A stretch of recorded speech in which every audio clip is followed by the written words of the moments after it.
Avenue Gustave V, le podcast de l'immobilier. Et l'immobilier sous toutes ses formes, même le viager, qui est un type de transaction encore assez méconnu. Mais les avantages sont nombreux à la fois pour les vendeurs et pour les acquéreurs. Superbe proposition d'investissement que le viager, maison, appartement, haut de gamme ou autre. Pour en parler, la personne idoine, c'est le référent Keller Williams Masséna. Il est avec moi et on démarre ce numéro spécial d'Avenue Gustave V. Jean-Christophe Dimino, Avenue Gustave V. Bonjour François, bienvenue Bonjour, dans JC. Avenue Gustave V. Tu es un peu Merci chez toi de me ici, recevoir. dans le Market Center Keller Williams à Nice, Masséna, mais Tout à fait. ça concerne tout le monde. On parle du viager, c'est un sujet vraiment que même les professionnels de la profession ont du mal à appréhender. Alors j'imagine Tout à fait. des vendeurs ou des acquéreurs aujourd'hui. C'est un sujet d'avenir. On va parler Je de le pense. vieillissement de la population, de pouvoir d'achat. Tu es dans l'industrie immobilière depuis quoi, 10, 12 ans maintenant? Depuis une douzaine d'années, effectivement, et le viager, c'est quelque chose que j'ai découvert il y a une dizaine d'années. J'ai eu la chance de croiser une professionnelle qui ne faisait que ça et qui a eu l'amabilité de répondre à toutes les questions que j'avais à l'époque. Et le viager en particulier aujourd'hui, Tout à c'est fait. un sujet de conversation C'est un sujet auprès de nos clients. conversation et je pense aussi que c'est un sujet d'avenir. Il faut savoir qu'avec le système des retraites que nous avons, malheureusement, il rencontre déjà pas mal de difficultés, il risque d'en rencontrer de plus en plus. Et le viager va permettre, dès à présent, pour des personnes retraitées qui ont malheureusement une retraite modeste, ils vont pouvoir retrouver de la liquidité et retrouver des revenus. Bien sûr, un pouvoir mensuel. d'achat. Grâce à ça, comme s'ils étaient eux-mêmes propriétaires d'un bien qu'ils mettaient en location, sauf qu'ils, la plupart du temps, ils restent à demeure. Ils ont l'usufruit, c'est ça? L'usufruit ou le droit d'usage et d'habitation, c'est deux termes qui sont proches mais qui sont légèrement différents. Le droit d'usage et d'habitation, c'est la possibilité d'y vivre uniquement. L'usufruit, c'est la possibilité d'y vivre et d'en récolter les fruits, donc de le louer. De le louer éventuellement. C'est une des options du à fait. viager. Transaction particulière encore assez méconnue quand même. Sauf que toi et moi, quand on rencontre nos clients, plus ils sont, j'allais dire non pas âgés, mais plus ils sont avancés dans l'âge, qu'ils ont leurs parents qui vieillissent, plus ce type de questions commence à surgir. Et c'est à là fait. que tu interviens. Tout à fait. Je les sensibilise déjà. C'est mon premier rôle. Il faut savoir qu'en tant que référent, je suis là pour promouvoir un peu le viager. Et surtout, je suis là pour permettre aux négociateurs débutants de pouvoir rendre un service supplémentaire à leurs clients en proposant le viager. Et en proposant à des clients qu'ils soient vendeurs ou acquéreurs, investisseurs. Parce que là, on est plus dans une démarche d'investissement quand on est acquéreur d'un viager. Principalement, oui. C'est de l'investissement, à part dans les rares cas des viagers libres, où là, vous allez pouvoir soit habiter, soit louer le bien, mais ça reste 1% des transactions. Donc, donc c'est très... on ne peut pas avoir un projet d'achat personnel pour y vivre en voulant un appartement en particulier dans un secteur. C'est pas aussi précis que de la transaction traditionnelle. Ouais. Là, on parle vraiment d'investissement car le gros des viagers est occupé. Donc, la personne qui vend a le souhait de vivre chez elle et de continuer à vivre chez elle. Oui, ça fait partie de la démarche et de la logique aussi du viager qui commence à s'installer vraiment dans le paysage, qui va devenir une solution de pouvoir d'achat aussi. Notamment avec le viager mutualisé, qui est une des nouvelles formes de viager. On en parlera un peu plus tard. Avec grand plaisir. Mais tout d'abord, on va essayer quand même, un cas de figure. C'est vrai que généralement, les personnes qui commencent à te solliciter ont quoi, une soixantaine d'années, 70 ans? Alors, à partir de... Vendeurs, bien sûr. Oui, pour les vendeurs, à partir de 60-65 ans, on peut commencer à se poser les questions. Maintenant, pour être très honnête, dans ces âges-là, c'est relativement jeune et la fenêtre de service que le viager va pouvoir apporter va être un peu plus restreinte. En termes de bouquet, d'ailleurs, d'un côté. En termes de bouquet et de rente. Et de rente, parce que la durée sera plus longue. On parle d'espérance de vie. D'espérance de vie, Oui. Il faut savoir que le viager doit avoir cette notion d'aléa. L'aléa, en l'occurrence, c'est l'espérance de vie du vendeur ou des vendeurs. Ouais. Donc, hommes et femmes, c'est un peu différent. Hommes et femmes ou même un couple. Ça rentre dans le mode de calcul. Tout à fait. Évidemment, s'il y a un intérêt, encore une fois, vous nous sollicitez et François interviendra ou un de ses collègues référents partout en France au sein de la division viager. Donc alors un cas de figure, homme-femme, madame a 75 ans, monsieur 80 ans, tout va bien, ils n'ont pas d'héritiers ou des héritiers indirects, ils n'ont pas d'autre patrimoine que leur appartement ou leur maison. Ben voilà, ils se posent la question, qu'est-ce qu'ils vont en retirer du fruit de leur travail, parce que souvent c'est ça. Hein.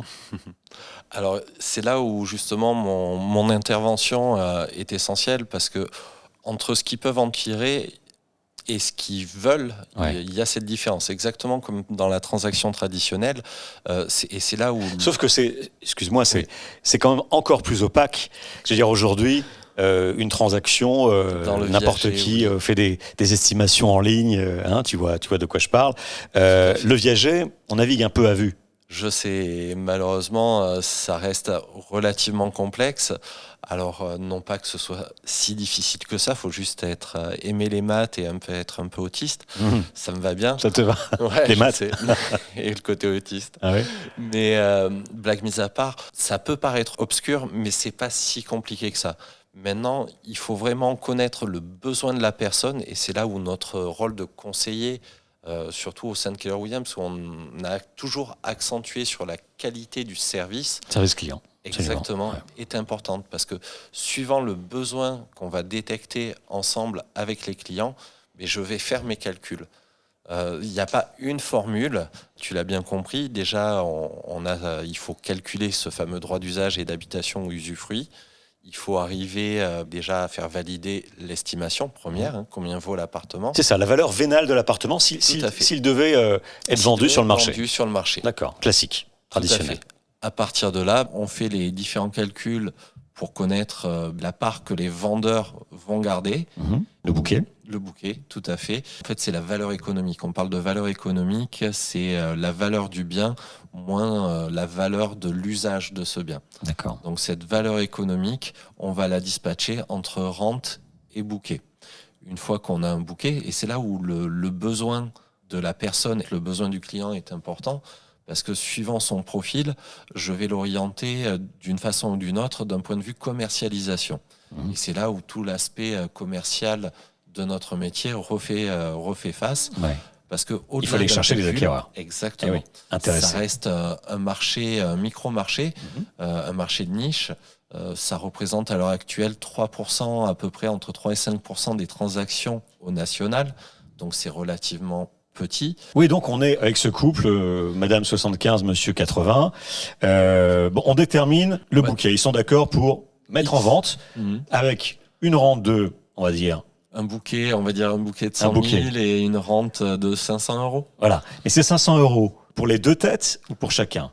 Alors, si l'un des deux décède, comment ça se passe avant ? Ces 500 euros sont destinés au couple, par exemple. Là, on parle d'un couple, donc ils sont destinés aux deux.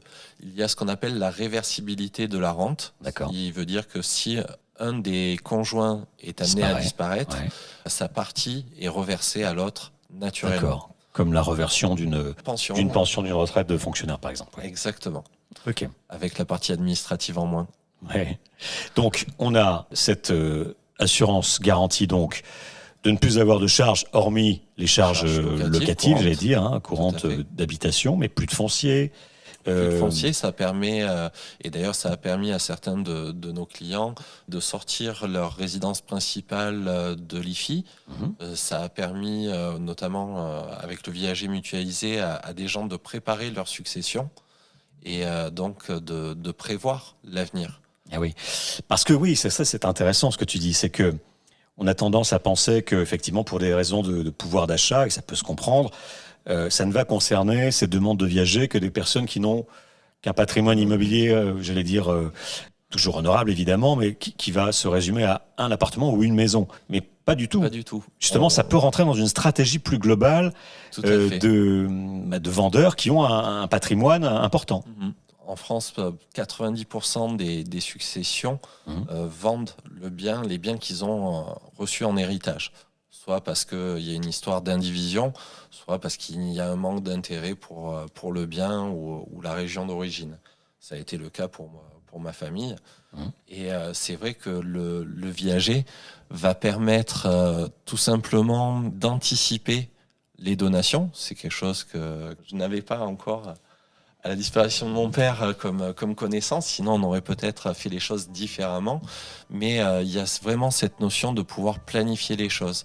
Si demain, je suis amené à retrouver cette liquidité en me séparant de la partie physique de mon bien, cet argent-là, je vais pouvoir m'en servir pour faire des donations de mon vivant. oui. Donc là, on parle du cadre d'un couple. Il faut savoir qu'un couple va pouvoir donner ses 100 000 euros par enfant et par personne. Ouais. Donc il y a vraiment une possibilité d'entamer les donations. Il faut savoir que c'est des délais qui sont de 15 ans. Avenue Gustave V, les news de l'immobilier. La suite de ce podcast spécial Viager avec François Estrade, mon invité. On parle maintenant du viager mutualisé, François. Le viager mutualisé va cibler un certain type de bien, un certain montant, une certaine géographie. Oui, c'est-à-dire quel type de bien? Alors, les fonds d'investissement, parce que le viager mutualisé, c'est les fonds d'investissement, c'est des fonds validés par l'État, donc qui font cet investissement social qui est le viager. Donc ça veut dire en fait qu'il n'y a pas un seul propriétaire acquéreur qui rachète le viager, mais donc un fonds et donc plusieurs. Tout au à final. fait, ça c'est le principe des SCPI. Le démembrement, ça va être la séparation entre la nue propriété et le droit d'usage et d'habitation. La particularité de ces fonds, c'est qu'ils font ce qu'on appelle des viagers avec un bouquet sec. Donc plutôt que de faire une répartition entre rente et bouquet, les fonds mettent tout directement dans le bouquet. Tout dans le bouquet. Tout dans le bouquet. Donc c'est un Mais pas de paiement rente. unique, pas de rente.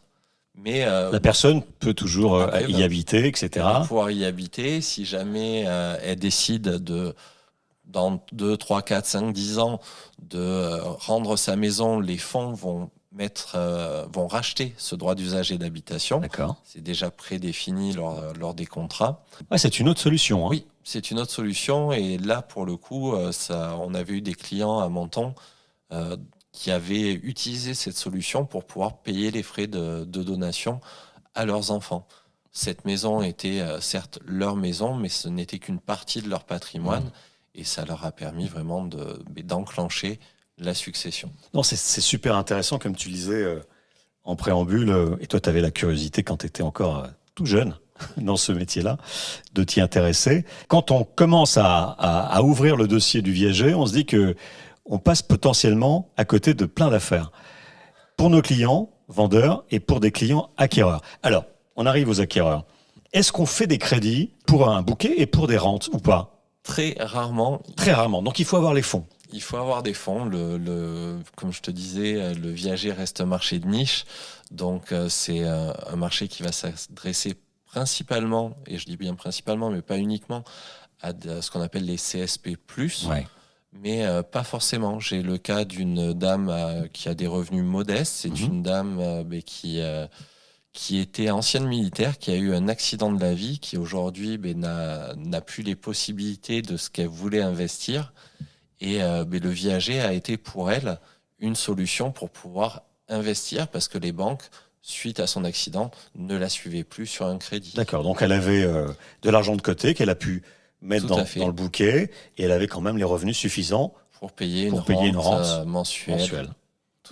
Plus les charges et les frais. Tout à fait. Dans tous les cas, il faut savoir que c'est des biens qui peuvent se revendre. Le contrat viager en tant que tel se revend. En cours de route, en cours d'exécution. Tout à fait. D'accord. Autre particularité aussi, si jamais il y a un défaut de paiement, on perd tout quand on est un acquéreur. Il faut savoir que, et c'est d'ailleurs une des raisons pour lesquelles les banques prêtent très rarement dans le viager, vous avez ce qu'on appelle une hypothèque de premier ordre en faveur du vendeur. Ce qui veut dire, alors, on est dans un pays avec des lois, des règles, il y a quand même un minimum de procédures, mais si volontairement vous cessez le paiement, vous avez une procédure qui va être entamée, qui va durer 2 à 3 mois, qui va vous faire perdre tout votre investissement. Tout ce qu'on a versé jusque-là. Donc il faut être super vigilant. Il faut vraiment que les versements soient mensualisés, que les charges soient honorées. Tout à fait. Ah ouais. Ça reste un effort d'investissement. C'est un engagement. Hein. C'est pour ça que principalement ça s'adresse à des catégories socio-professionnelles plus confortables, qui ont souvent déjà du patrimoine et qui, par ce biais, peuvent continuer de faire du patrimoine alors que la banque ne les suivrait pas. Ouais. Là, c'est le propriétaire vendeur qui accepte de faire crédit à l'acquéreur. Ça, c'est un argument choc parce que c'est une garantie terrible Ah ben, pour les vendeurs. C'est-à-dire que Moi, si je- jamais il y a le moindre défaut de paiement, non seulement ils récupèrent leur titre de propriété, Mhm. mais en plus, ils ne rembourseront pas l'argent qui a été versé. Tout à fait. Après, c'est une histoire de procédure, mais vous avez un dédommagement qui sera fait. Après, c'est à l'appréciation du juge.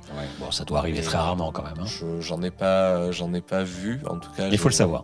Tout à fait. Merci François. Estrade, avenue Gustave V, spécial viager, c'est donc terminé. Pour me joindre, pour être mis en relation avec les référents viagers, les spécialistes au sein du réseau Keller Williams, avenuegustave5.com, ça c'est mon blog, ou alors sur mes réseaux, vous tapez sur Google Jean-Christophe Dimino, immobilier, luxury, haut de gamme, sur la Côte d'Azur en France et à l'international, et on pourra comme ça discuter, échanger ensemble.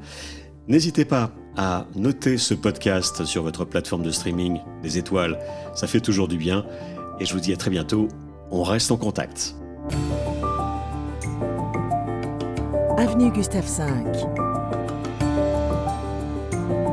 Le podcast de l'immobilier.